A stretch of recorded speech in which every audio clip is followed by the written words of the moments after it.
সূত্রে বলে দিয়েছে। বোঝোই তো বন্ধুদের, মানে বন্ধুরা কি করে তার কোনো মাথা মুন্ডু পাওয়া যায় না। ঠিক তেমনই আমরা ওরকমই একটু পাগল টাইপের।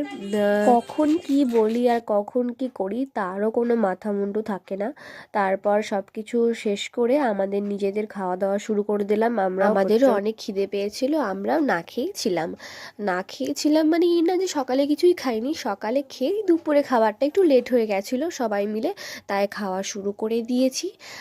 দিয়ে এখানে আমি আবার একটু বদমাইশি করে ওর খাওয়ার ভিডিও করছিলাম, বলছিলাম তুই খা আমি একটু তোর ভিডিও করি। দিয়ে ওর মুখের সামনে থেকে করছিলাম ভিডিও। তারপরে দেখো ওকে বলবো যে লেগ পিসটা তোল, দিয়ে ও বলছে দাঁড়া একটু খেতে দে আমাকে, মুখের মধ্যে আমার এতগুলো আছে আমি কিভাবে এত খাবো। বন্ধু কিছু বলবে আর সেটা শুনবে না, এটা কি কখনো হতে পারে? দেখা হচ্ছে তোমাদের সঙ্গে আরও নতুন নতুন অনেক ব্লগ নিয়ে। ততক্ষণের জন্য সবাইকে টাটা, সবাই খুব ভালো থেকো।